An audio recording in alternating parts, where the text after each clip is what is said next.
Hello everybody, कैसे हैं आप सभी लोग। मैं प्रतिभा चौहान एक बार फिर से आप सभी का स्वागत करती हूं आपके अपने यूट्यूब चैनल लीगल विंग्स पे। जैसा कि आप सभी लोग जानते हैं, यूपी की वैकेंसी आ चुकी है और आपको था इसका बेसब्री से इंतज़ार। थैंक यू सो मच, आपने इतना सारा प्यार दिया मुझे। ऑल्दो नोटिफिकेशन बहुत पहले आ चुका है, मतलब एक दिन पहले आ चुका है और आपने बहुत सारी चीज़ें जान ली हैं, लेकिन फिर भी काफ़ी बच्चों की रिक्वेस्ट थी कि मैम आप वीडियो बनाएं, हमें आपकी वीडियो का इंतज़ार है और आप काफ़ी चीज़ें एक्सप्लेन करती हैं। तो ये लीजिए वीडियो और स्टार्ट करते हैं हम आज का वीडियो। ध्यान रखिए, आज की वीडियो में मैं काफ़ी इंपॉर्टेंट पॉइंट्स आपको बताऊंगी। एग्ज़ाम के एस्पेक्ट से काफ़ी चीज़ें ऐसी बताऊंगी जो आपको जानना बहुत ज़रूरी है। लास्ट ईयर की कट ऑफ, ठीक है, प्री की भी, मेंस की भी और फाइनल सिलेक्शन इंटरव्यू की, तीनों एग्जाम की कट ऑफ बताऊंगी। कितने कैंडिडेट इसमें बैठे थे लास्ट ईयर, कितने लोगों ने फॉर्म भरा था, ये सारी छोटी छोटी डिटेल्स जो हैं, नेगेटिव मार्किंग से लेकर के हर छोटी डिटेल आपको बताऊंगी जो इस साल आपको एग्जाम में हेल्प करेगी। रीज़न, क्योंकि एग्ज़ाम जो है वो आपका काफ़ी टाइम बाद हो रहा है। पिछली जो वैकेंसी थी वो सितंबर 2018 में आई थी और अब जो वैकेंसी आई है वो दिसंबर 2022 में आई है। तो दोनों को मिला करके लगभग आपके 3 से 4 साल का समय जो है वो हो गया है। तो अब 4 साल में क्या क्या चीज़ें चेंज हो गई हैं उनको भी लेकर के आपको ध्यान रख के ही तैयारी करनी पड़ेगी। तो चलिए स्टार्ट कर लेते हैं इस वीडियो को, अंत तक बने रहिएगा और कट ऑफ सब लोग नोट कर लीजिएगा, क्योंकि पिछले साल की कट ऑफ मिलना थोड़ा सा मुश्किल हो जाता है। ठीक है, तो चलिए स्टार्ट करते हैं। सबसे पहले तो जो आपका आवेदन है वो आज से स्टार्ट हो गया है, 10 तारीख से, 10 दिसंबर से स्टार्ट हो गया है। बैंक में पैसे जो जमा के चालान कटाने के पहले जमा होगा, उसके अंदर फिर रजिस्ट्रेशन करने के बाद फॉर्म आपका कंप्लीट होगा। तो उसकी लास्ट डेट है 6 जनवरी तक और लास्ट आपका फॉर्म जो सबमिट होगा वो 10 जनवरी तक होगा। तो आप देख सकते हैं आजकल जो एग्ज़ाम की वैकेंसी आती है उसमें फॉर्म की डेट साथ में ही आती है। ठीक है, कोई सा भी उठा के देख लीजिए। तो आपकी फॉर्म भरने की डेट स्टार्ट हो चुकी है। जल्दी से जाकर के अगर आप यूपी की वैकेंसी का इंतज़ार कर रहे थे तो फॉर्म भर दीजिए। ठीक है, आगे चलते हैं। सबसे इंपॉर्टेंट चीज़ कि इस एग्ज़ाम की फ़ीस कितनी लगेगी। तो जो भी जनरल कैंडिडेट्स हैं और ओबीसी कैंडिडेट हैं उनके लिए 125 की फ़ीस लगेगी और जितने भी रिजर्व कैटेगरी के पर्सन हैं उनके लिए 65 की लगेगी। और अगर स्पेशली एबल्ड पर्सन की हम बात करें तो उनके लिए 25 फ़ीस लगने वाली है। मतलब जो चार्जेस हैं ऑनलाइन के सिर्फ वही लगेंगे, एग्ज़ाम फॉर्म जो है वो फ्री ऑफ कॉस्ट है। ठीक है, चलिए आगे देख लेते हैं। नंबर ऑफ़ वैकेंसीज़ कितनी है, ये बहुत ही इंपॉर्टेंट क्वेश्चन हो जाता है। जो कैंडिडेट देखते हैं कि भाई क्योंकि यहाँ पे अटेम्प्ट लिमिटेड है तो फिर कितनी सीट्स हैं वो भी ध्यान रख के ही फॉर्म भरना पड़ेगा। तो सबसे पहले जो अनरिजर्व कैटेगरी के लिए हम देखते हैं 123 वैकेंसीज़ हैं। ओबीसीज़ के लिए 181 है, एससी के लिए 63 हैं, एसटी के लिए 6 हैं ओनली, ईडब्ल्यूएस के लिए 30 हैं। ठीक है, अगर हम हॉरिजॉन्टल रिजर्वेशन की बात करें तो एक्स सर्विसमैन की 15 हैं और फ्रीडम फाइटर्स के लिए जो है उनके डिपेंडेंट्स उनके लिए 6 हैं, फीमेल के लिए 60 है, दिव्यांगजन के लिए 12 हैं। ये इन्हीं में से मिलेंगी। ठीक है, टोटल जो है।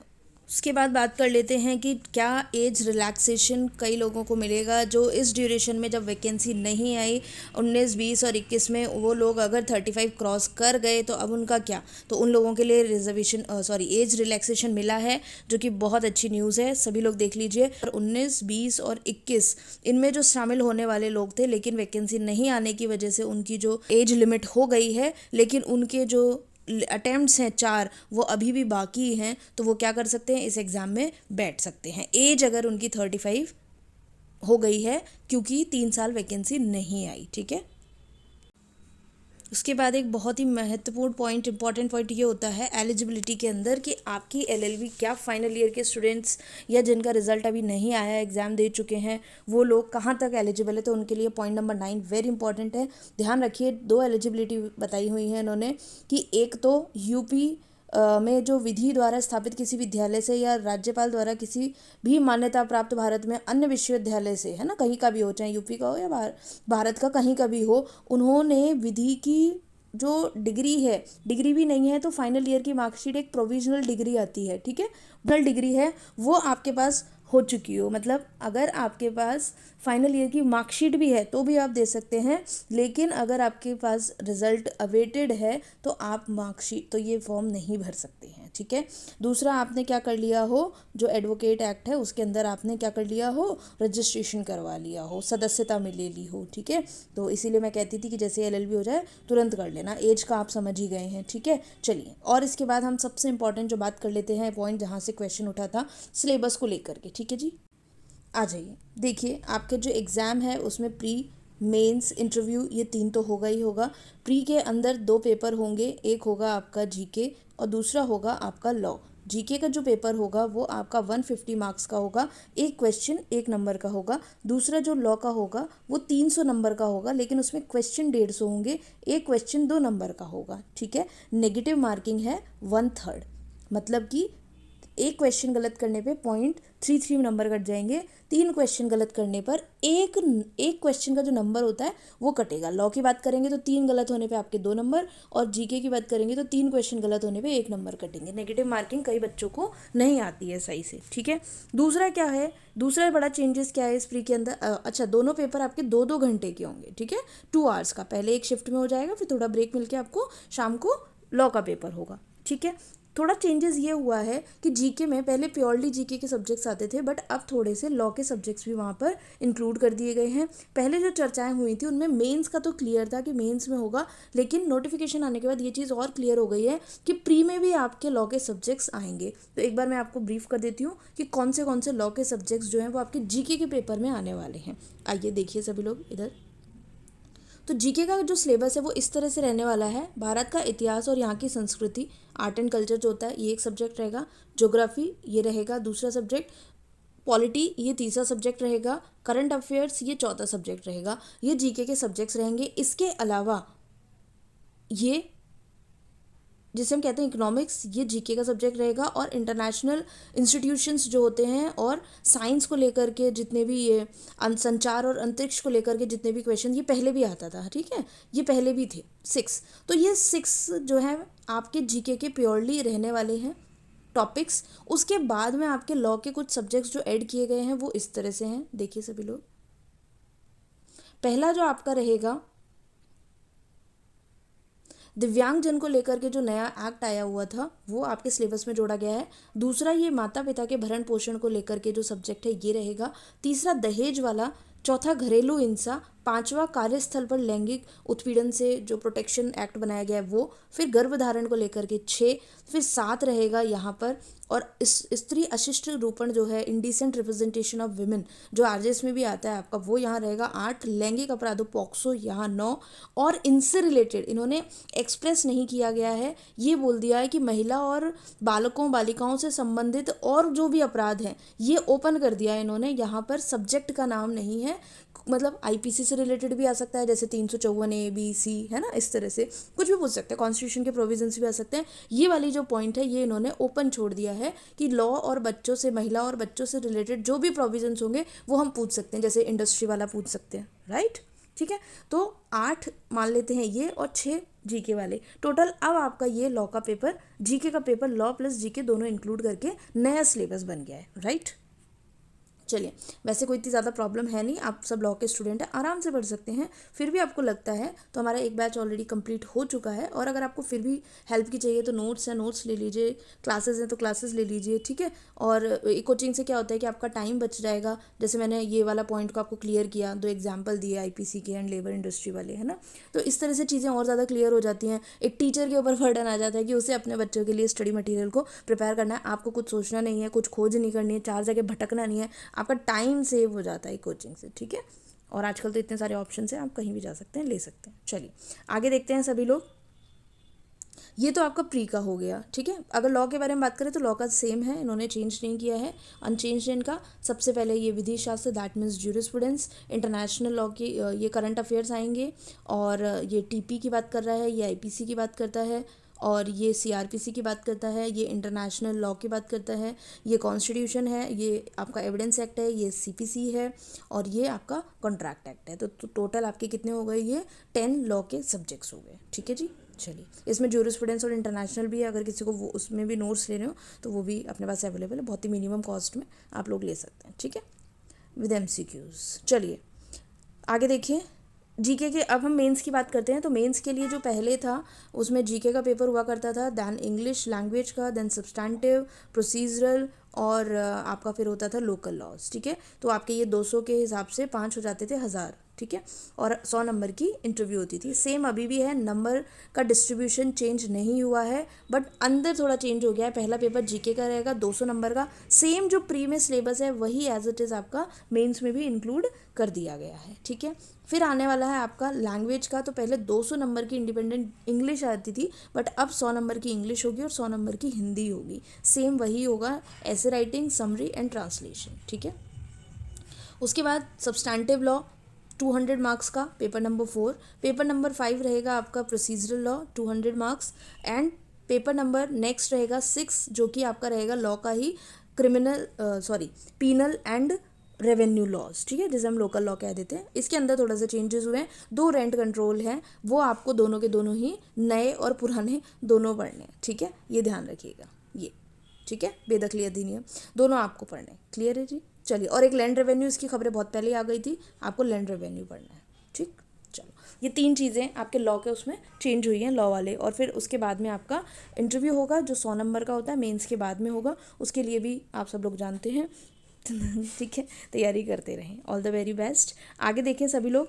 अच्छा, एक चीज़ होगी और छोटी सी मैं बता देती हूँ, लॉ के ये आपका जो लास्ट पेपर है इसमें 50 मार्क्स की आईपीसी रहेगी, ये मैंडेटरी है, कंपलसरी आएगी, और 150 नंबर की रेवेन्यू लॉज होते हैं वो आए, ठीक है। चलो, नेक्स्ट देखें सभी लोग। अब हम कट ऑफ की ओर चर्चा कर लेते हैं कि लास्ट ईयर में कितनी कट ऑफ थी, सो दैट आपको एक आइडिया मिल सके, एक बेंचमार्क मिल सके। देखिए क्या हुआ कि जब 2016 की वैकेंसी थी तब जो कट ऑफ थी, फाइनल कट ऑफ थी 530 थी, फाइनल कट ऑफ सिलेक्शन के बाद, है ना, मतलब इंटरव्यू के 100 मार्क्स इंक्लूड करके जो थी। और फिर जब 2018 में वैकेंसी आई थी तब लोगों को ऐसा लगा कि नंबर ऑफ वैकेंसी बहुत ज़्यादा है ना, और नेगेटिव फर्स्ट टाइम इंट्रोड्यूस हुई है, तो इस बार कट ऑफ थोड़ी कम रहेगी। और मेंस की कट ऑफ और फाइनल मार्क्स मिला करके उन्हें, मतलब ऐसा जो मार्केट में खबरें थी वो ये लगता था कि 500 जो क्रॉस कर लेंगे उनका तो फाइनल सिलेक्शन हो जाएगा, राइट। बट ऐसा नहीं था, 530 फाइनल कट ऑफ नहीं गई थी, 560 फाइनल कट ऑफ गई थी, ठीक है। प्री में ज़रूर इसका फ़ायदा मिला था, प्री की कट ऑफ बहुत कम गई थी। प्री में सेम क्या हुआ था कि 2016 का जब पेपर हुआ था तो प्री की कट ऑफ कुछ 304 समथिंग गई थी। तो इस बार जब नेगेटिव जुड़ी थी 2018 में, तब लोगों ने कहा कि कम से कम 260 या 280 नंबर ले आओगे तो आप सेफ़ हो जाओगे, क्योंकि नेगेटिव जुड़ी थी, थोड़ा कम था और नंबर ऑफ़ सीट्स ज़्यादा थी, दैट्स वाई लोगों ने इसको 260 तक बोला। बट कट ऑफ यहाँ पर बहुत कम हो गई थी, 208 के समथिंग थी, लड़कियों की भी थोड़ी कम थी, है ना। इसलिए प्री पे तो डेफिनेटली इफेक्ट होता है नंबर ऑफ़ वैकेंसी और नेगेटिव मार्किंग का, इन दोनों फैक्टर्स का। बट मेंस में कोई फ़र्क नहीं पड़ा था नंबर ऑफ़ वैकेंसीज़ का, इवन कट ऑफ हाई गई थी। और फाइनल जो सिलेक्शन हुआ था 100 मार्क्स इंटरव्यू को इंक्लूड करके, उसकी भी कट ऑफ बहुत ज़्यादा गई थी। तो आइए डेटा वाइज हम लोग देख लेते हैं कि कितनी कट ऑफ गई थी, ठीक है। तो आप भी अपने ब्रेन के अकॉर्डिंग सेट हो सकते हो। लेट सपोज जो जिस कैटेगरी का है, लेट सपोज जनरल की कैटेगरी में 123 वैकेंसीज़ हैं, लास्ट टाइम आपके 300 कुछ वैकेंसीज़ थी जनरल की, ठीक है। तो फिर जनरल की लेट सपोज 208 कट ऑफ गई है, फर्स्ट टाइम नेगेटिव इंट्रोड्यूस हुआ था। तो आप सोच सकते हैं कि यहाँ पर जीके में कुछ लॉ के सब्जेक्ट्स को इंक्लूड कर दें, नंबर ऑफ़ वैकेंसीज़ को कम कर दें, तो थोड़ा सा आइडिया लगा सकते हैं। और बाकी की देखिए एग्जैक्ट कट ऑफ जो होती है वो पेपर देखने के बाद ही पता चलती है, और अपीयर कितने स्टूडेंट हुए थे उसके बाद ही पता चलती है, ठीक है। चलिए देखते हैं, फिर भी एक मोटा मोटा आइडिया तो आपको मिल ही जाएगा। तो मेरा तो यही सजेशन रहेगा कि किसी भी एक बेंच मार्क को मार्क ना करके अपनी तैयारी करें, क्योंकि अगर आपने माइंड में सोच लिया कि मुझे 250 नंबर लाने हैं तो आप 250 तक पहुंच पाएंगे घिसते घिसते 244, 45, 48, और कट ऑफ मान लो 251 चली गई, 252 चली गई, फिर, है ना। इसलिए सिर्फ अपना बेस्ट देने की सोचिए, ये मत सोचिए कि मुझे इतने नंबर लाने हैं, लास्ट ईयर की कट ऑफ तक जाना है, ठीक है। ये आप लोग सर्च करते थे तो इसलिए मैंने यहाँ पे दिखा दिया। सबसे पहले प्री की कट ऑफ बता देती हूँ, है ना, स्टेप बाय स्टेप चल लेते हैं, वो ज़्यादा रहेगा। ये देख लीजिए कि ये न्यूज़ है उस टाइम की, 2018 के अंदर जब एग्ज़ाम हुआ था तो 59% कैंडिडेट बैठे थे, क्योंकि यहाँ पर 4 अटैम्प्ट लिमिटेड होते हैं। तो चाहे कितनी वैकेंसी आए, लोग सोचते हैं कि हमारा अटैम्प्ट ख़राब नहीं होना चाहिए, तो ये भी एक रीज़न था कि कम बच्चे बैठे थे, ठीक है। इतने फॉर्म जो है अप्लाई हुए थे 64,691, ठीक है, और बच्चे बैठे थे 38,174, ठीक है। इस बार कैंडिडेट ज़्यादा भर सकते हैं क्योंकि जनसंख्या भी बढ़ गई है, ठीक है, लॉ ग्रेजुएट्स बढ़ चुके हैं, वेट कर रहे हैं, एगरली वेटिंग, ठीक है। फर्स्ट अटैम्प्ट वाला तो भरता ही है, उसे क्या फ़र्क पड़ता है, उसके पास रिमेनिंग 3 है और जिसकी तैयारी है वो तो भरेगा ही भरेगा, ठीक है। तो याद देख लीजिएगा इस अकॉर्डिंग। फिर आते हैं हम, अगर प्री की कट ऑफ की बात करें तो जनरल की 208 गई थी, एससी की 135 गई थी, एसटी की 135 गई थी और ओबीसी की 189 गई थी। ठीक है, बाकी की ये सब आप देख सकते हैं। और इस बार जनरल में से ही कुछ सीट्स जो होती हैं वो ईडब्ल्यूएस को मिली है, तो एक नई कैटेगरी और इंट्रोड्यूस होगी ईडब्ल्यूएस, वहाँ से भी आपको कुछ मिलेंगे। और जो फीमेल की कट ऑफ थी वो जनरल फीमेल की 203 गई थी, बॉयज़ की 208 थी और फीमेल की 203 थी। ठीक है, ये 2008-18 के आंकड़े दिखा रही हूँ मैं आपको। ये प्री की कट ऑफ थी, तो इस बार आप मान ही लो, इसको चाहो तो उल्टा भी कर सकते हो 302। ठीक है, बाकी तो वक्त बताएगा कैसा होता है। अच्छा, एग्ज़ाम को लेकर के भी कई लोग बोल रहे हैं कि मैम कब तक एग्ज़ाम होगा, चर्चाएं चल रही हैं। ठीक है, तो आप लोग कमेंट में बताएं कि आप लोग क्या चाहते हैं कि कब तक एग्ज़ाम हो, फ़ेब में हो जाए या मार्च चाहिए। ठीक है, एक बार कमेंट में बताएं ताकि पता लग सके कि हमारी जो ऑडियंस है वो क्या चाहती है। ठीक है, अब मेंस की कट ऑफ हम देख लेते हैं। मेंस की कट ऑफ में जो रिजर्व कैंडिडेट थे उनकी जो कट ऑफ थी, अनरिजर्व कैंडिडेट थे उनकी जो कट ऑफ थी 443 थी। अब आप सोचोगे ये 616 क्या है, तो 616 जो हाईएस्ट मार्क्स थे, जो जिसके मेंस में सबसे ज़्यादा अच्छे मार्क्स थे वो 616 थे, और लीस्ट जो नंबर थे जैसे हम कट ऑफ कहते हैं वो 443 थी। ठीक है, तो यूपी की मेंस की कट ऑफ 443 थी। ठीक है, एससी की कट ऑफ 363 थी, एसटी की 300 थी, ओबीसी की 409 थी, और बाकी की ये कट ऑफ रेस्पेक्टिव अपने अपने ना आगे लिखी हुई आप लोग देख सकते हैं। ठीक है, तो ये मेंस की कट ऑफ थी 443।